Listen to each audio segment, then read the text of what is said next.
All right, ladies and gentlemen, I hope you had a wonderful day. It was a very typical Monday in the fact that we closed green. It was a nice little gap up. We moved around even though it was only 0.5% range. Still closed almost 1% on the NASDAQ. But why I'm saying this is typical, if you haven't noticed in the month of August, literally every single Monday has been green. We have woken up, we're like, oh, well, maybe it's a little bit of relief from the last week, and then as the week goes on, we're like, no, that wasn't relief, and then we're like, okay, it's relief, and then something happens, and then we get right back to Monday. So that's why I'm calling it typical, but even more important now, it may feel a little bit slow. We're about to wrap up summer, but you have big data in following what happened with Jackson Hole and all of that stuff last week. It is actually very important. So I have a rundown for you. It is going to apply to the data this week as well as even afterwards, because remember, Powell is just in a couple of weeks, but I think it's a good time to highlight it. I have that breakdown for you, and then we also have one play today, and it revolves around data because it's a biotech. So Chad, I need your thumbs up. I need you to make sure you're subscribed. And if you don't know, we are live Monday through Friday, 30 minutes before open, youtube.com/the stock market. We will see you there in the morning going over everything live. But before we do anything, I got to start it off with this. Maybe I'm too early, but you tell me. And we have to talk about September seasonality. I should talk about this right when we get into September, but I thought this would be important. Why? Because since 1928, September has been the worst month for the stock market. That is almost about 100 years of history. But now, Bespoke Investment, they came out today and they said September has not typically been a weak month when the S&P is already up double digits year to date. Right now, we are up 15%. And they're saying since 1928, there has been 33 other years where the S&P was up 10%. And they're saying by the end of August, if everything was good and you're still up double digits by year end, September has produced a gain of 0.44% on average. And it is a positive outcome 60% of those 33 years. So it's still kind of 50-50. And there's a small group where we have actually been up this much year to date, but in all other years, they're saying when the S&P wasn't up 10% or double digits, September had a decline of 1.98%, with just about a green September occurring every 36% of the time, or 36%, I don't know. Okay, I messed it up. We were talking about the weather forecast today too, but that I thought was very interesting. And like I'm saying, as we start to wrap up August this week and get into everything next week in the data this week, it might start to give people a sigh of relief and affirm a lot of theories, or we might just we go back to where we came from and then everything goes from there. So Chad, I hope you're ready for it all. I got the plays, all that good stuff. I hope you're locked in, so run it. Walking to the couch, it's the 2020 election. Live in the hills, but I still get a spread. Started with a live, but I still reinvest it. Feel how I feel, then you feel it's a blessing. I just want the lesson, I just want protection. I'm up and I'm down, but they sound like progression. Farmer never plans if he waits for perfection. Finger to the down. Ball right off the bat, as far as what happened today, there really wasn't a lot, but we got to talk about what happened in the morning. And once again, we are back to China in a crazy wake up to big news. Something big is going on, but they had all this talk of stimulus, lowering margin requirements over the weekend. That was their stimulus effect. It allowed lower margin and pretty much cheaper trading in China. It was a stimulus measure for the finances. Remember, on Friday last week, they even altered the real estate, the 5-year rate, and that was important, and the stimulus kind of faded. But this morning, the Shanghai Composite was literally up 5%, and then it sold off to only close 1%. So this was a big deal. It even had people, once again, doubting the China stimulus and even talking about how maybe Xi Jinping will need direct stimulus and how he's opposed to just giving money out. It's pretty wild, but why I'm bringing this up, you got China PMIs coming out, and that will be part of the schedule and what we will deal with in the States. But keep your eye out if there's any moves, and as part of this whole like Monday narrative, everything's like chilled out, the relief or whatever, go look at the currencies, even the Chinese yuan. I'd watch it this week with all the data.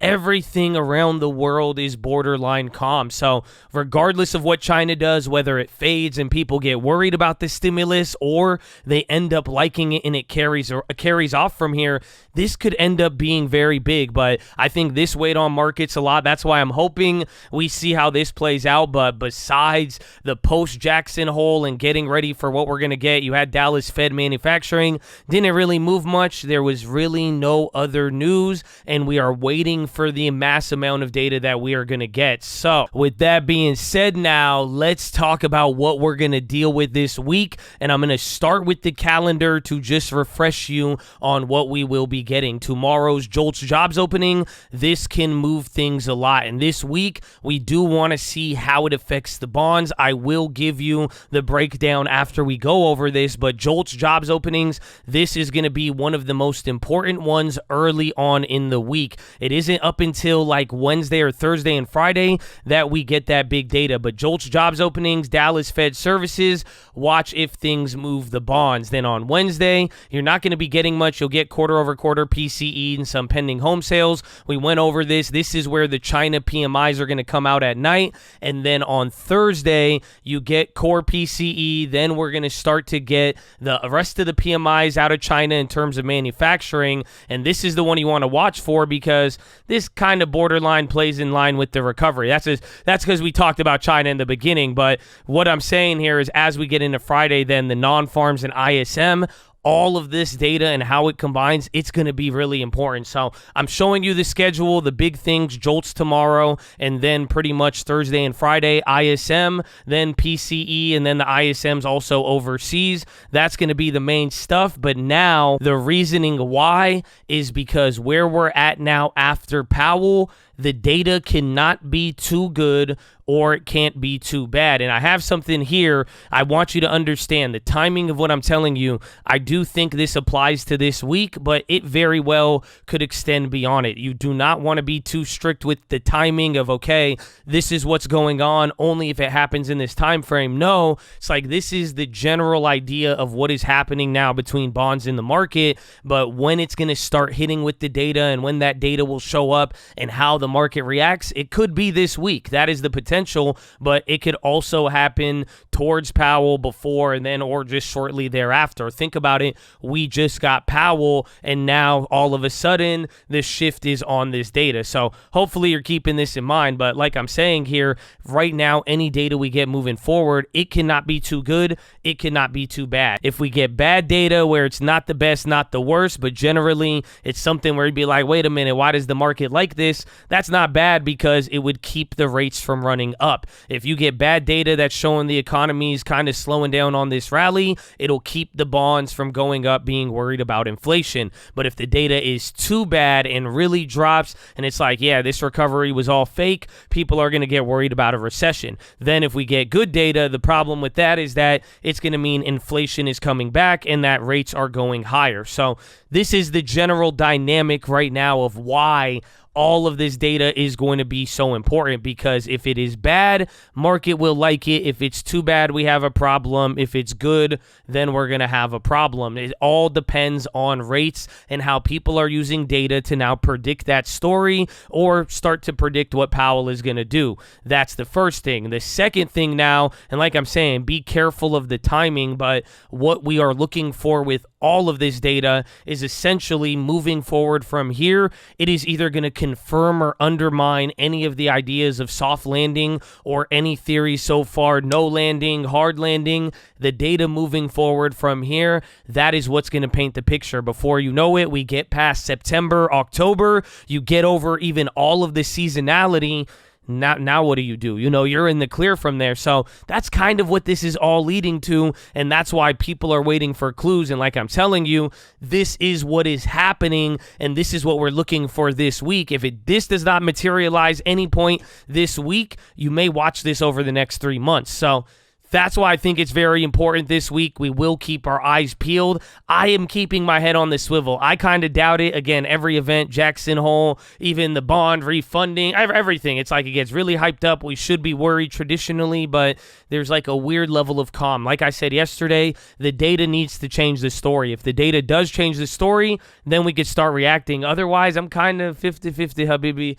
We see where it goes from there. But Chad, that's all I wanted to talk about today. Like I said, very simple throughout the day what we dealt with. We'll see if whatever relief we had was permanent, the currencies, China, anything we wake up to, how it affects us. It's probably going to be the JOLTS jobs openings, and essentially watch for the reaction on the bonds, and I'm sure that will dictate everything. So I hope you're ready, but let us get into the plays. So right off the bat, I pretty much only have like 1 or 2 plays. I really only have one, and like I'm saying, there is big data on the way. Not only is it macroeconomic, but now I found a PDUFA, and I found out why I don't like this one. Because I saw this on the calendar. I put out a list a month or 2 ago. I think it went all the way out till September. There's been a couple out there. We like some of our biotechs. I got into some of those cancer plays. I'm still down on them. This one is related to cancer, but I made a play today. I grabbed 2,000 shares at like $1.23 or something like that.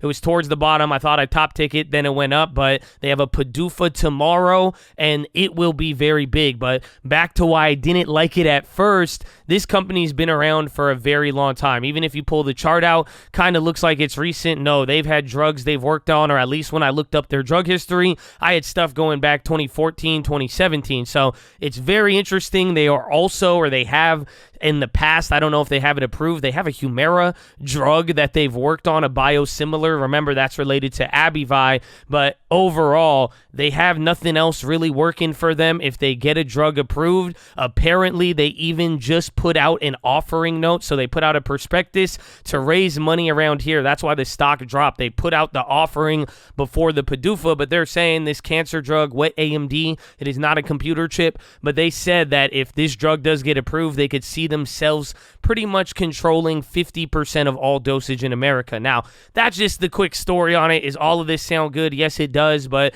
you don't have to really fall for the story too much. I think it's very simple. PDUFA tomorrow, either tomorrow morning or after hours. We'll find out what it's going to be. If they get the PDUFA, it'll probably pop anywhere from 10 to 50%, and if they fail, it'll probably drop 20 to 50%. So that's why I made the play, and all I said is do not play this if you are not willing to lose half of the amount. So I put in $2,000, thought it could be a good play. It was my only play of the day, and like I'm saying, I've liked the biotechs, but so far, they have not been good in August with a lot of things, and that's why this August-September dynamic will be so important. But that is play number 1. Keep your eyes out for that. Then play number 2, and this will be your final play. I didn't do anything else. I'm still going to be watching the chips and all of that, but banks. I want to start talking about the bank stocks. I think it's just very interesting how they've moved and their spots throughout the day. Again, we're talking about bonds. How is the data going to affect all of that? I think regionals, XLF, it is very interesting. We have talked about the SVB zones and all of that, and I think really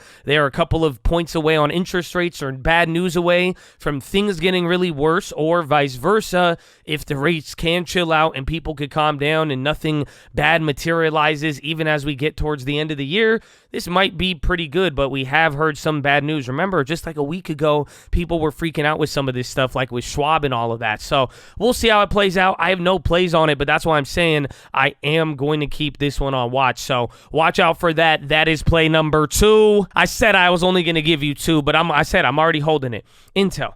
I'm telling you, I like, out of any of the plays, NVIDIA, AMD, Intel has literally been the most stable since all of it. I think people really believe their recovery story from last time, and just compared to all the chips, man, they are just still so much drastically cheaper. So it's kind of a value play. They have struggled. Again, how many times have I said I'm not really down with Intel, so I'm still in those shares since all of those chip plays, but I'm really liking it. Gonna watch out for that, and now that's pretty much it. Otherwise, riding out the biotech, still in like the Folk, the ITOS, and then what's the other one? Ruck V, I believe that's the name. So still in those, I like those. If anything, focusing on those biotech plays, and then we're still going to try to finagle out of Rite Aid. That went up today. The contracts, they went up, and then they came down by the close, if you notice, but still the same plan, looking to cover the covered calls or close them, and then average down, and then try to refinagle from there. But for now, still have not closed out of those, and then still in MPW flip shares, those are down too, and then we just got to work those chips back. Let's get some of these runners. If it did ran, we have taken profits, and then I think that's it, and then we go from there. But that is your watch list, ladies and gentlemen. Make sure hydrate healthy, ready to go. Make sure to post your watch list. Make sure we see you there in the morning. I need the armor on. I need the helmet shining, and I need you to remember, you are made in his image. I don't know if you know. I know that sounds crazy, but what I'm telling you, you are meant to live to a higher potential. And there is a lot of behaviors that do not resonate with that. And all I'm saying is live up to the potential, baby. That's all. That's all. Good vibe. Forgetting it. That's it. I've been on it, bro. No, that's it. No, that's fine. It's just hype. They don't feel me. Man, stop it. I didn't mean to hit you like that, but it's good. But Chad, I love you. Drink that water. Stay hydrated, healthy, all that good stuff. You going to go to the gym today? I don't know. Chest to the sun, too. Listen to some uncle, and that's it, man. I think life's good. You're good. Make the most of it, and get ready, man. Like I said, before you know it, that's it, September. Now I was telling you, it's like 1 month till Halloween. Oh, it's at the end of the... I'm just So, Chad, I love you. God bless you, and I don't want to leave. No. I don't want to be awkward, but I don't want to. Did I do this for the watch list to be over? I've done this, right? I think I've done that. Yeah, you know Dawson's. No, nobody. Come on. If you do know that, though, you got to get a long term. You got to take advantage of that time. You know what I'm saying? Dawson, that's 1997, dog. Amen.